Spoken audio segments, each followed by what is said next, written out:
I knew something was wrong the moment Elise leaned back in her chair, lifted her chin like she was posing for a magazine, and delivered her line with that soft, performative accent she used whenever she wanted to seem sophisticated. "Get us some coffee, please," she said, her smile all Parisian charm and sharpened intent. The table went quiet. Everyone looked at me, Aurora Hale. The woman who had spent 3 months preparing the projections and cultural notes for this negotiation, now reduced to a command meant to push me out of the room. I stayed where I was. Elise's smile tightened. "Aurora," she added, still sweet. The coffee Monsieur Delatour, seated across from her, shifted slightly. His eyes moved from Elise's lips to my face, as if he felt the weight behind the words. He had always been perceptive in our email exchanges, always reading what people tried to hide. I exhaled slowly. "Monsieur Delatour," I said, turning to him. "Si vous permettez." Elise's posture snapped straight. "Aurora, this is not the time." But he lifted a hand. "Let her speak," he said in French, without looking at her. The pulse in my throat hammered so hard I felt it in my teeth. I continued, choosing each word carefully, explaining in his language what he had not been shown, what had been omitted, what he deserved to know before trusting anyone in this room. I told him the truth, not dressed up, not softened. Delatour listened without interrupting. His eyes narrowed, focused, weighing everything I had just revealed. Then he stood. The scrape of his chair might as well have split the table in half. Elise's breath hitched. Someone dropped a pen. Every face turned white. Delatour straightened his jacket, looked around the room, and spoke in clear, unshaken English. "Cancel the deal." No one moved. Elise's hands trembled against her notes. My own heartbeat roared until it drowned out every sound except his footsteps leaving the room. I did not follow him. I did not apologize. I simply stood there, wondering if the truth I had spoken had saved something or if it had just set my entire career on fire. And 48 hours earlier, none of this had even begun. I grew up in Charleston, close enough to the harbor that the sound of cargo horns felt like part of my heartbeat. Maybe that was why I ended up in logistics. Maybe it was why France fit so naturally when I moved to Lyon for school. Languages had always been the easiest part of my life. People were harder. "Aurora, darling, could you bring the updated numbers?" Elise called from her glass-walled office, her voice floating out like perfume, pretty but suffocating. I stepped inside, folder in hand. "They are revised. Delatour Maritime will want a clearer breakdown on the last quarter." Elise gave a light laugh. Yes. The French. So emotional about details." She waved her hand in a vague little circle, the kind meant to look European. "I know them." I bit the inside of my cheek. "Monsieur Delatour is not emotional. He is cautious. He told me." She cut me off with a bright smile. "Aurora, sweetheart. It is pronounced de la Tour. You make it sound too American." "That is the actual pronunciation," I said quietly. Elise's smile froze for half a second before smoothing out. "Well, I suppose accents are subjective." They were not, but correcting her would only tighten the leash she already kept around me. She flipped through the folder without really reading. "You can sit in on the negotiation, but stay near the wall. They need to see one leader, one voice." She looked at her reflection in the window, adjusting her blazer. "And that is me." I stayed silent. 2 days earlier, she had introduced me to a visiting supplier as my assistant who organizes my notes. Last month, she had repeated a French phrase incorrectly in a meeting, then insisted I was the one mistaken. 3 weeks before that, I had saved a contract worth nearly $200,000, and she told the board the success came from her new strategy. Each small moment pressed my space smaller. "Just be supportive tomorrow," she added, still gazing at herself. "And let me lead." I nodded once, holding the folder tightly. Some spaces shrink until there is no room left to stand. The morning before the negotiation, the conference floor buzzed louder than usual. Delatour Maritime was not just another name on our supplier list. Their contract controlled a large portion of our East Coast distribution, and every department knew it. Elise swept into the preparation room with a confidence that bordered on theatrical. "Team," she announced, "this is our moment. I will run the show, but I expect all of you to stay aligned with my direction." I handed her the binder I had built over the past weeks. "These are the cultural notes Monsieur Delatour requested." He was very specific about Elise raised a hand. "Aurora. Darling." I skimmed them. "They are sweet, but leaders do not drown in details. They guide through vision." I held the binder against my chest. Delatour sees details as respect. He said that himself on our last call. She smiled, the same smile that always meant she had dismissed me before I finished speaking. "We will be fine." Across the table, Jordan from finance leaned toward me. "She is leaning hard into the French theme," he whispered. "Did she always dress like that?" I glanced at Elise's tailored navy suit. The silk scarf knotted neatly at her throat. "Only since she took over this account." Jordan grimaced. "Right." Elise dimmed the lights and projected her presentation. The first few slides were harmless.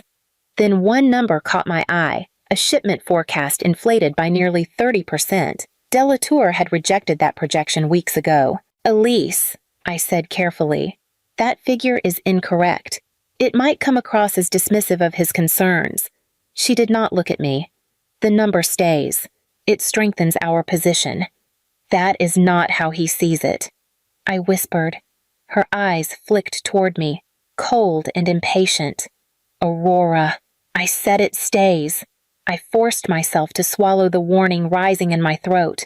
The negotiation was hours away, and the person steering the biggest deal of our year was already choosing the wrong map. Monsieur Delatour arrived with a quiet nod and a brief handshake. His expression measured in that way I had grown familiar with during our calls. Elise stepped forward instantly. "Bienvenue," she said, stretching the word like taffy. "We are honored you are here." Delatour paused before replying. "Merci," he said politely, then turned toward me. "Madam Hale, it is good to finally meet in person." Elise's smile flickered. "Aurora helps with internal coordination," she added quickly. "I will lead us today." Delatour's eyes lingered on me a moment longer before he took his seat. I could feel the shift, subtle but real. Elise felt it too. She launched into her presentation, her voice bright and practiced. "As you can see, our forecast shows Delatour raised a hand. Pardon, the number on this slide. It does not match the file I reviewed with Madam Hale."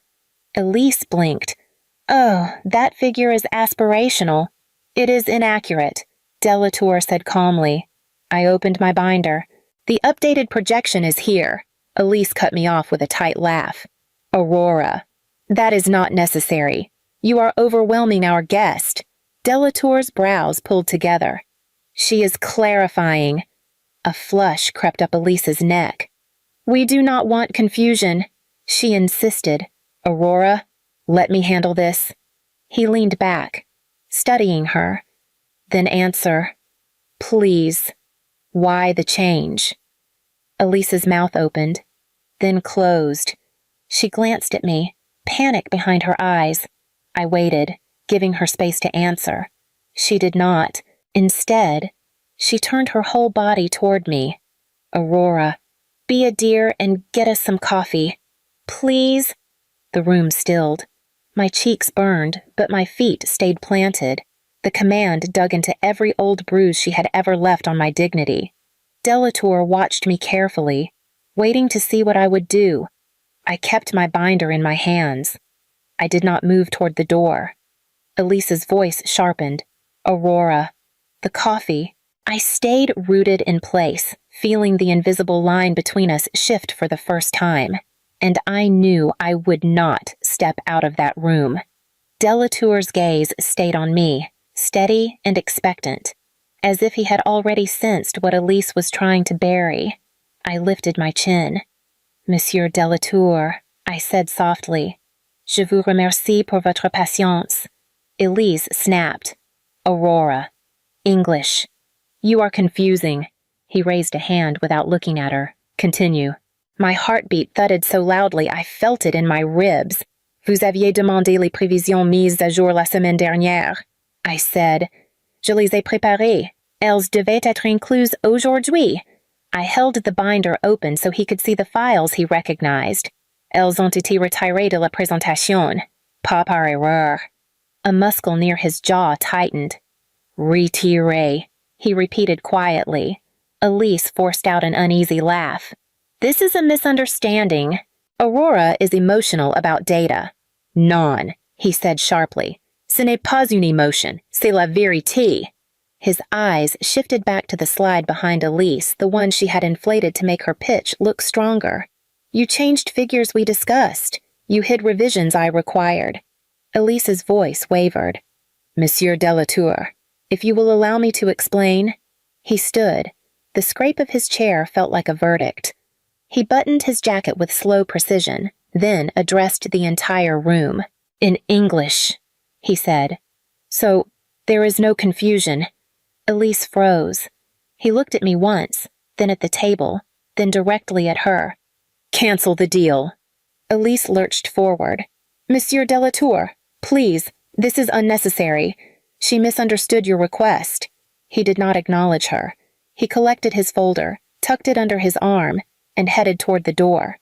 The room stayed silent as the delegation followed, leaving only their footsteps and the echo of the words none of us could take back. Elise's breath came shallow and fast, her fingers trembling against her papers, and in the stillness that followed, all that remained was the truth I had just spoken out loud. The fallout began before Delatour even reached the parking lot.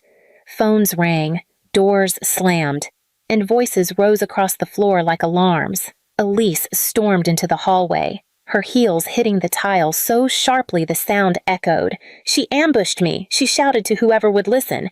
Aurora sabotaged the negotiation. She undermined my authority in front of a major partner. I stood a few feet away, binder still in my hands. Elise caught sight of me and pointed like I was a threat. There she is. Ask her why she decided to destroy months of work. Jordan stepped between us. Elise, maybe we should— No, she snapped. The board needs to hear this today, within 20 minutes. HR and 2 senior executives called me into a small meeting room. Elise was already there, breathless and trembling with indignation. She launched in immediately. Her behavior was insubordinate. She misrepresented our strategy. She misled the supplier with information I never approved. I placed my binder on the table. I did not mislead anyone. I translated exactly what Monsieur Delatour had requested. Elise scoffed. Convenient. I opened the binder. These are the guidelines he asked for 6 weeks ago. I slid the first set of papers forward, each page time-stamped. I sent them to you the same day. One of the executives, Mr. Harding, scanned the pages. These dates match the time you forwarded the initial request. Elise, she stiffened. She is taking things out of context. I placed the next document down. Here are the corrected data projections. You deleted them from the shared drive and replaced them with your aspirational figures. A second executive frowned. Is that accurate? I laid out the final piece printed emails from Delatour, unanswered, sitting in Elise's inbox for nearly 10 days. Elise's voice broke. I was going to reply. Harding closed the binder gently. We need a moment. Elise swallowed hard, her bravado thinning, her eyes darting anywhere but toward me. The room no longer tilted in her favor, and for the first time since she arrived, the lies had nowhere left to hide. The executives reconvened that afternoon in a smaller, quieter room. Elise sat rigid in her chair, arms crossed so tightly it looked painful. I took the seat across from her, the binder resting on my lap like a final card I had not yet played.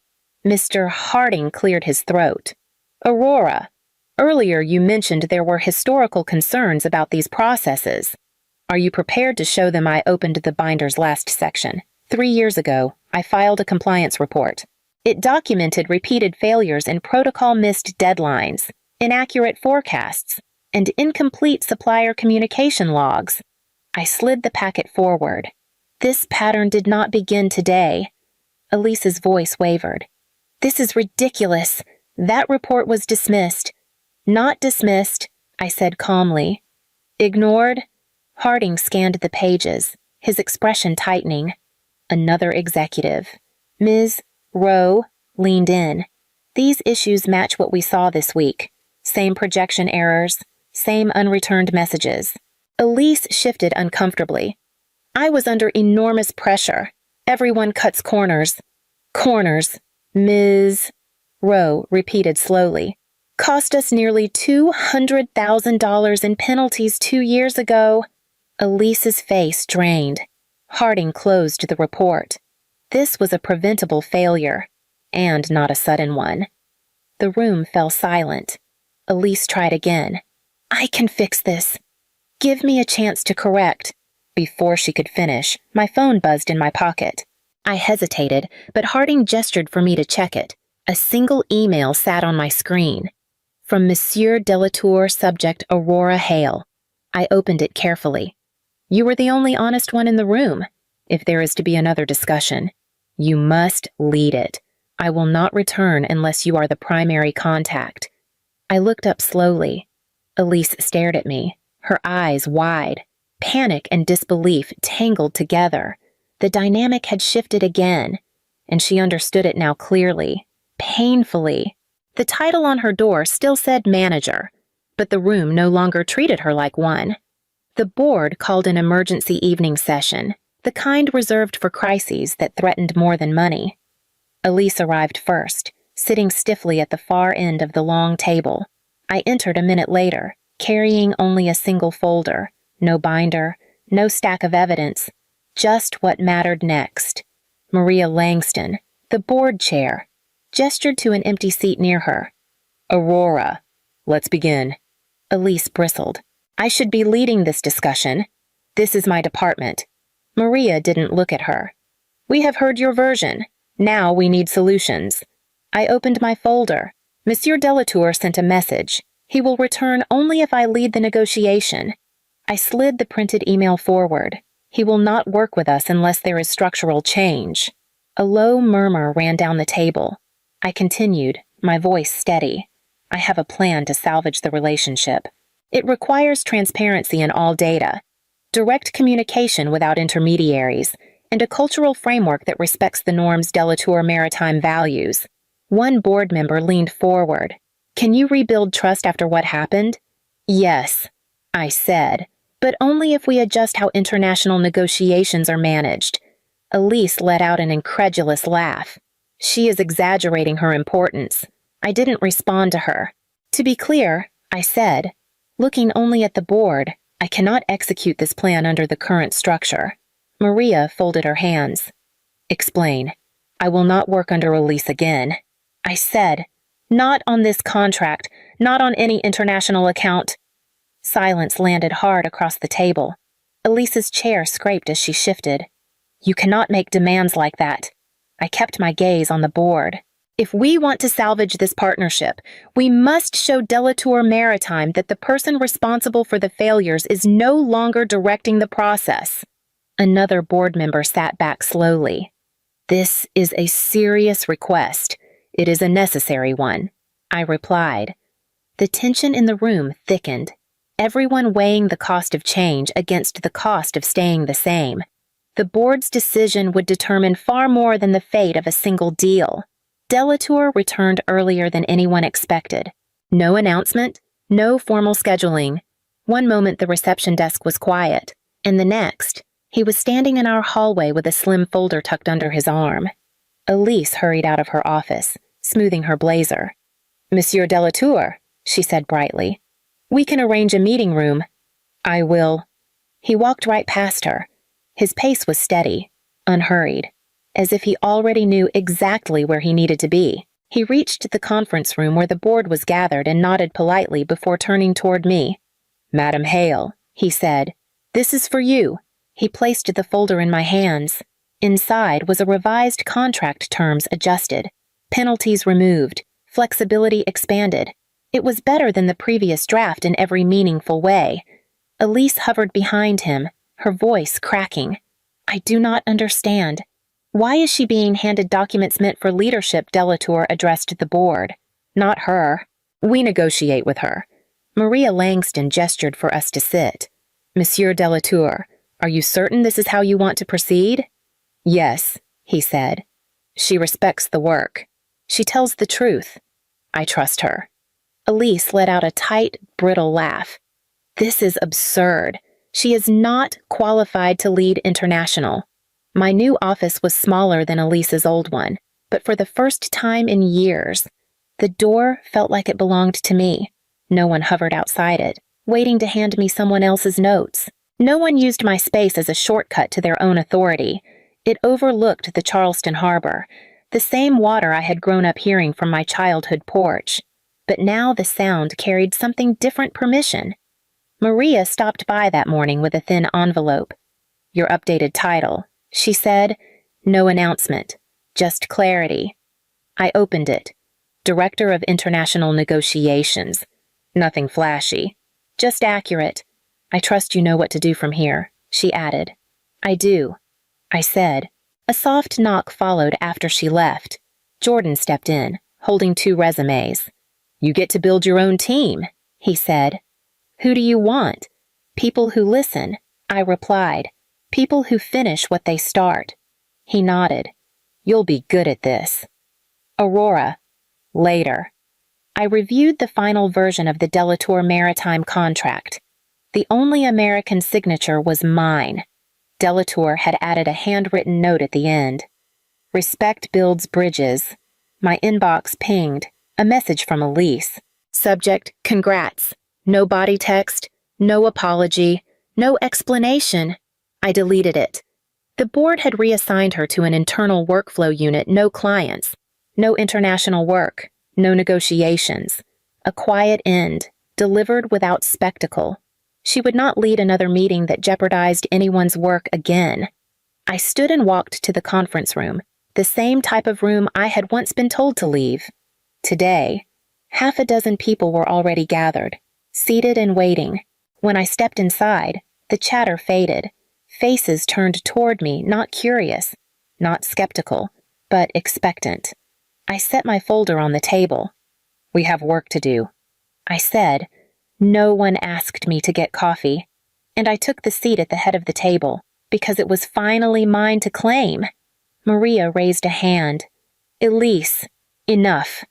The room settled with a new kind of silence, one that pushed Elise to the margins without anyone needing to say it aloud. Another board member spoke. Given the circumstances and Monsieur Delatour's position, we will restructure oversight immediately. Elise looked between the faces around the table, waiting for someone to defend her. No one did.